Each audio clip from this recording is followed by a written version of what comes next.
অন্নপূর্ণা যোজনা নিয়ে একটু আগের একটি ভিডিওতে আমি আপনাদের বলেছি যে অন্নপূর্ণা যোজনার স্ট্যাটাস চেক করা যাচ্ছে, আর এই স্ট্যাটাস চেক করার পর থেকেই শুরু হয়ে গেছে অলমোস্ট একটা বিরাট বড় সমস্যা। কেননা অন্নপূর্ণা যোজনার এই যে সমস্যাটা বলতে গেলে শেষ হয়েও হইল না শেষ, এরকম একটা জায়গাতে এসে দাঁড়িয়েছে। কেননা অনেকে ভেবেছিল যে এই মাসে অন্নপূর্ণা যোজনার এই সমস্ত প্রবলেমগুলো সর্ট আউট হয়ে যাবে, কিন্তু সেই প্রবলেম কিন্তু সর্ট আউট হলো না। অনেক মানুষ পেলেন, আবার অনেক মানুষ পেলেন না। যারা আন্ডার এনকোয়ারি ছিলেন তারা কিন্তু পেলেন, কিন্তু এই আন্ডার এনকোয়ারি থেকে অ্যাপ্রুভড অনেকে হয়ে গেলেন। আগের মাসে যারা অ্যাপ্রুভড ছিলেন তারা এবার চলে গেলেন আন্ডার প্রসেস অথবা ফার্দার ভেরিফিকেশান। কেন আলোচনা করবো আজকের এই ভিডিওটাতে, এবং এই মুহূর্তে কাদের ক্লেম করা উচিত, কারা ক্লেম করবেন না, সেটাও আপনাদের সাথে আমি ডিসকাস করে দেবো। যদিও গভর্নমেন্ট অর্ডার আসা এখনও বাকি রয়েছে এই অন্নপূর্ণা যোজনা রিলেটেড ম্যাটারে। তবে হ্যাঁ, এটা খুবই দুশ্চিন্তার, কারণ অ্যাপ্রুভড ক্যান্ডিডেট জুলাইতে টাকা পেয়েছেন, সেই সব ক্যান্ডিডেট আগস্টে টাকা পাচ্ছেন না। Under process, further verification, bank validation, এরও এই সমস্ত জিনিসগুলো চলে আসছে। তো আলোচনা করবো, যারা নতুন আছেন অবশ্যই চ্যানেলটিকে সাবস্ক্রাইব করে পাশে থাকা বেল আইকনটি ক্লিক করে দেবেন, যাতে সমস্ত তথ্যগুলো আপনার টাইম টু টাইম এখান থেকে পেয়ে যান। এবং প্লিজ ভিডিওটা শেয়ার করবেন বন্ধুদের মাঝে, একদম লাইক করতে ভুলবেন না। আশা করবো এটা টেকনিক্যাল গ্লিচ যেন হয়, কেননা একটা রিলায়েবিলিটির প্রশ্ন কিন্তু চলে আসবে।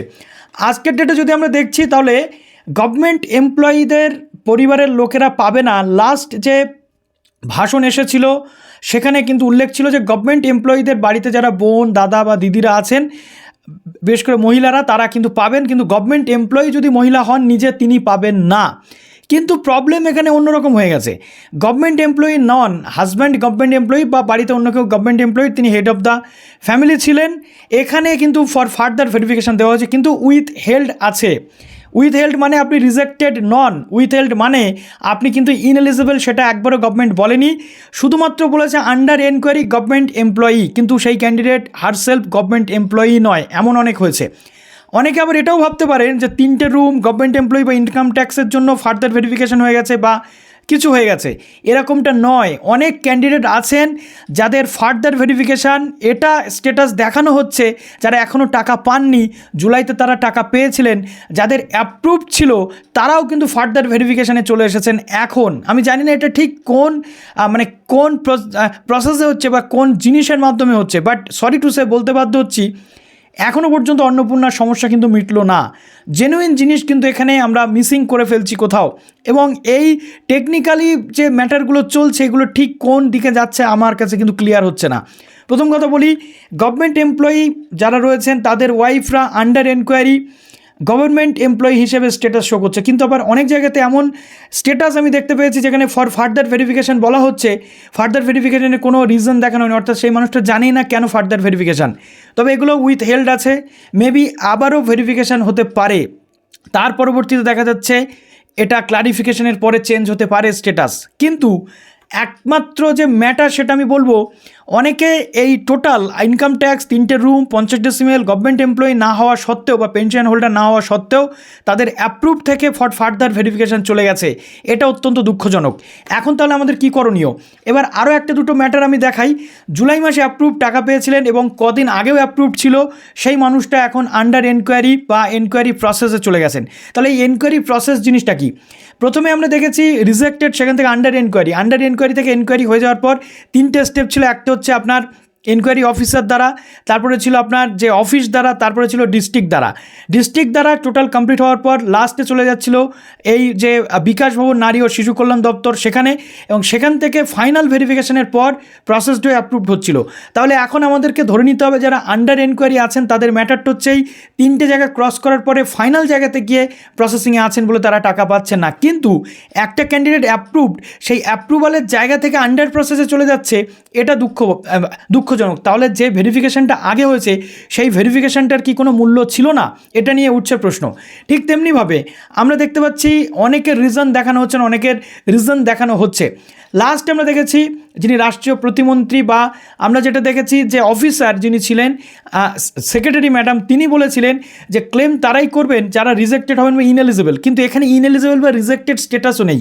ফার্দার ভেরিফিকেশান মানে আপনি কিসের ভিত্তিতে ক্লেম করবেন এটা নিয়েও প্রশ্ন উঠছে।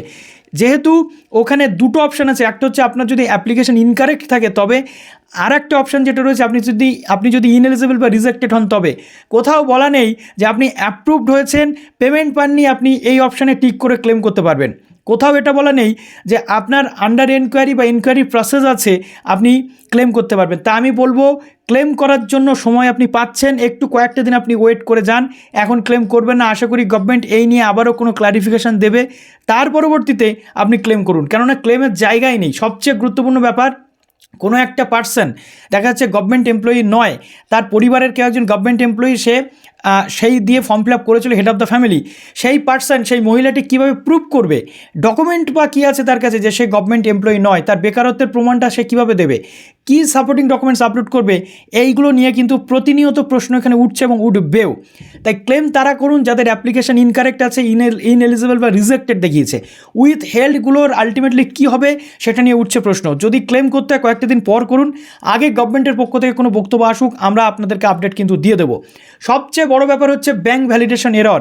এই প্রবলেমটা সর্ট আউট এই ক্লেমের মাধ্যমে কিন্তু হবে না, কেননা ব্যাঙ্ক ভ্যালিডেশন এরর হলে আপনাকে অফিসে গিয়ে জানাতে হবে বা ব্যাঙ্কে জানাতে হবে, অফিস কোঅর্ডিনেট করবে ব্যাঙ্কের সাথে বা আপনাকে কোঅর্ডিনেট করতে হবে ব্যাঙ্কের সাথে।